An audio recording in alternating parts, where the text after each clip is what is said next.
The saga surrounding YouTube creator Tricky Tom, known online by aliases such as Tom Dark, Anonbird, and his real name Thomas Hansen, emerged as one of the most dissected controversies in the online commentary community in recent memory, drawing parallels to the very style of content that Tom himself has popularized. With a subscriber base exceeding 1.6 million, Tom's channel has long been renowned for its long-form, research-intensive video essays that meticulously break down the histories, personal failings, behavioral patterns, and controversies of other internet figures, often relying on archived forum posts, leaked communications, screenshot compilations, public records, and constructed timelines, all delivered in a measured, clinical tone that emphasizes sourced evidence over sensationalism.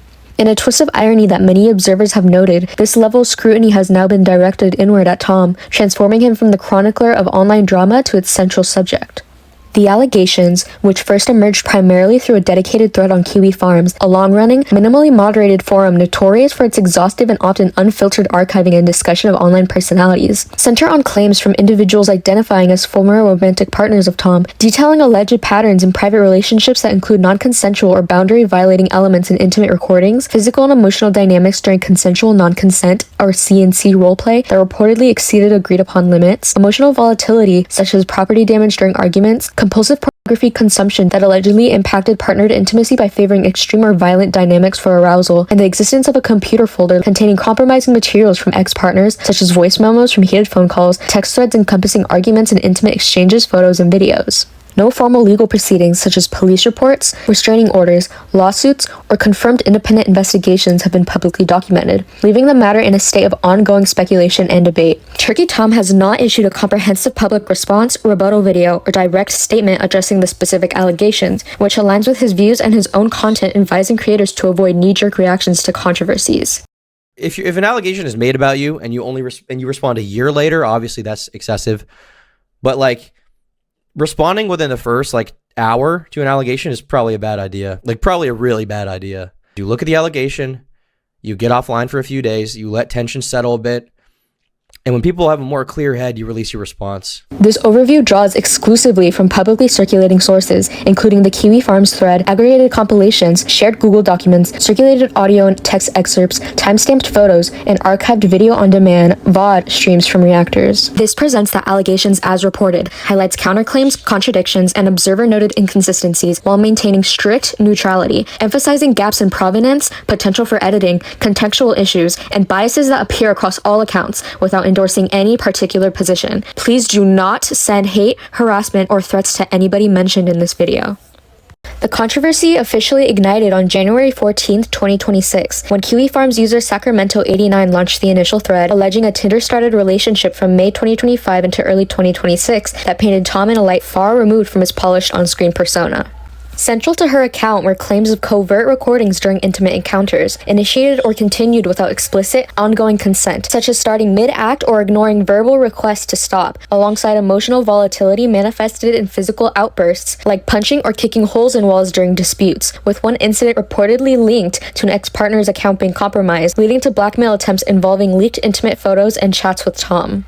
Other claims in the same thread and related posts including physical roughness, hitting, choking during sex, and claiming that she was left with bruises and vaginal bleeding afterwards. The bleeding was caused because he would basically just bend me over and choke me and stick his dick into me. The just-in-case folder was highlighted as a premeditated collection of leverage material, reportedly stocked with voice memos from fights, explicit text, intimate media and recordings, and more, with Tom reportedly describing it as a safety net against unstable exes.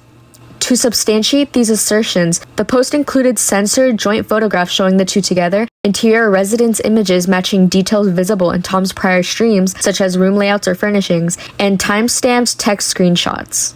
Kiwi Farms forum administrator Noel publicly verified Sacramento89's connection through photographic matches and contextual consistency with Tom's known circumstances, adding a layer of forum-level credibility to the initial post.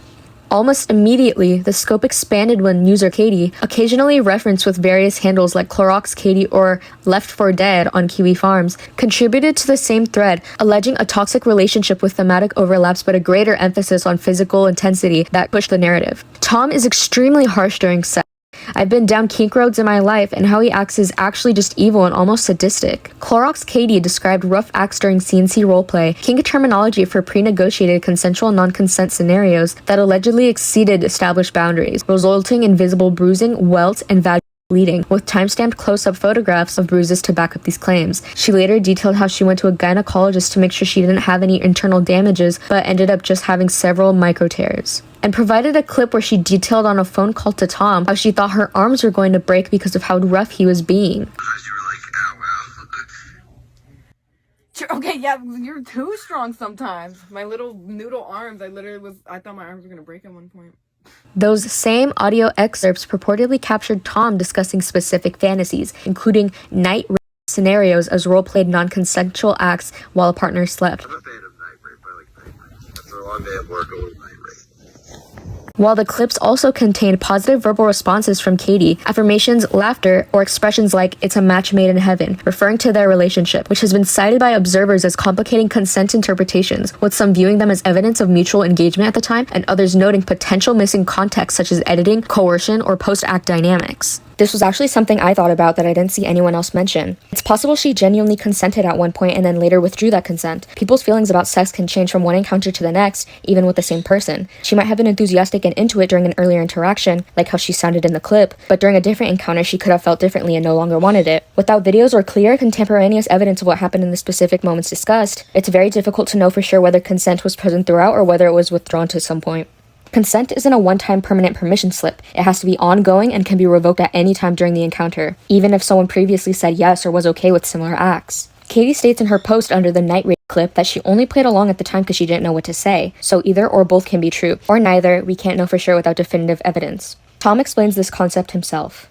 Now, this is actually a good rebuttal because he's saying, well, there was consent given over text. She's saying, well, all of this happened in person anyway, so it doesn't really matter. If I did consent at one point, I revoked it later on, you know? Preserved screenshots of Instagram stories from Clorox Katie posted on March 15th, 2024 depicted injury marks with captions implying recency, such as, "I still have this stupid bruise on my face."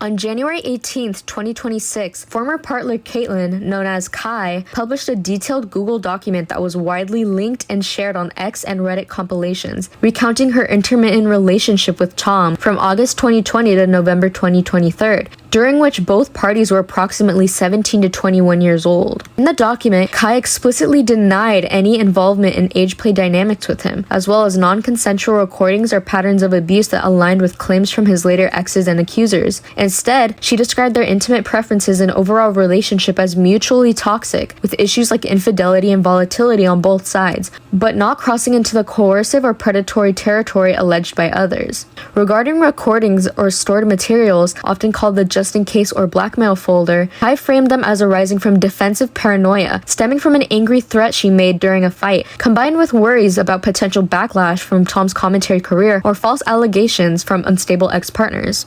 She positioned the folder as a safeguard for self-protection, such as evidence against potential smear campaigns, rather than a tool for blackmail or malicious control. She emphasized that most content was consensual long-distance material and denied any abusive intent. However, observers in commentary circles have pointed out potential bias. Kai admits that Tom had messages and content from her in that folder as well, which could be her defending him in fear that he will release it.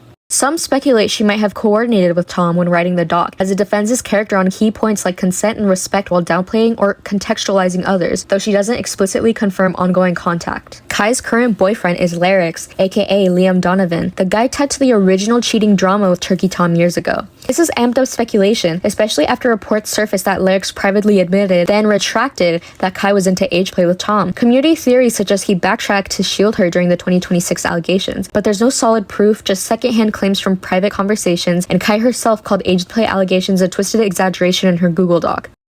Sacramento 89 referenced an ex with aesthetics reminiscent of Belle Delphine, characterized by ego presentation with pink hair and provocative styling. That ex is allegedly described as being a lolicon and being pro-Anna, promoting thinness or anorexia as a lifestyle, but I could not find any sources or screenshots corroborating this. I'm going to be making separate comprehensive videos more in-depth on each girl's accusations, their threads, pictures, and other details they shared, as well as the alleged lolicon girl, and any other information on each of the participants here. A short-lived narrative on X alleged Tom's involvement with a trans woman, Sophia Jacqueline London, in a scenario incorporating diaper or age regression fetish details, complete with purported images and DMs that surfaced amid the broader allegations against him. However, these elements were quickly identified as AI-generated fabrications by observers and London herself, who publicly clarified in a statement that no association or interaction with Tom existed and strongly denounced the misinformation as harmful and baseless. The claim gained brief traction due to the ongoing controversy but dissipated rapidly once debunked, unrelated to the primary allegations from other accusers. This incident underscored the challenges of misinformation in fast-moving online dramas, where unverified elements can temporarily amplify scrutiny before being dismissed. However, in this instance, the scrutiny was mostly jokes. Secondary coverage from commentary figures revealed deep community divisions, with reactions exposing ideological and personal splits. Chud Logic, a commentary YouTuber, produced some of the most detailed coverage, hosting multi-part live streams where he methodically reviewed the Kiwi Farms thread, paused leaked audio for provenance and context analysis, and directly called out perceived hypocrisies in Tom's behavior. Other notable commentary creator Nicholas Diorio acknowledged his close friendship with Tom and was unusually candid about his bias. I'm like crazy fucking compromised on this topic. I have absolutely no problem saying it. I'm incredibly fucking biased. In his own words, "I do not want my friend to come out of this looking like a domestic abusing lolicon fucking pedophile rapist," and he said he was approaching the coverage cautiously as a result. Stream clips and compilations later captured the tension, including reported fallout exchanges that showed visible strain between Diorio and other reactors, particularly moments of disagreement that fueled accusations of sweeping the allegations due to personal ties. So we're already getting the brooms out, we're sweeping hard. If you didn't get in the first 15 hours, you swept like crazy. Chud Logic had criticized what he called daily slop channels during his Turkey Tom coverage streams, mocking low-effort creators who prioritize quick takes and engagement over evidence review or sweep inconvenient details when it's someone in their circle. Comments wildly interpreted as shade toward Nicholas Diorio's cautious, bias-admitted approach and reported critic blocks. Public reactions on X and others were highly polarized, ranging from outright skepticism labeling the situation a nothing burger that focused on private or consensual aspects and evidentiary gaps, to genuine concern over emerging patterns of behavior. Circulating memes referenced fork found in kitchen, phrasing to imply obvious guilt, basement-related humor poking leaked compliments at Tom's physical attributes, and other relating topics turned into punchlines. Infighting within the accusers themselves added another layer of complexity, as they argued over details, credibility, and motivations like clout chasing. What is going on? The victims of Turkey Tom are fighting with each other over who is the biggest attention whore. Sacramento 89 posted, "I have a big problem with this random hookup of Tom coming forward with literally nothing to get any bit of e-clout off of Katie and I's allegations, which have far more proof of his violence and debauchery." Left for Dead responded, "This girl is 1000% an attention whore and just hopped on the train in hopes of getting noticed. DM'd me very odd messages, also obviously self-conscious. She called herself chopped and fat multiple times. What a mess." Some users pointed out hypocrisy in the girls doing this. You're upset other people are coming forward to confirm your story because they're stealing your thunder? Left 4 Dead later responded to this with, I had a feeling this was gonna look insane. I just hate attention whores. It's so true she had weird intentions. With another user responding critically to her with, you yourself are an attention whore, and did like 90% of what you're saying this girl has done. This infighting between the accusers shifted some focus from Tom's alleged conduct to interpersonal conflicts among the ex-partners.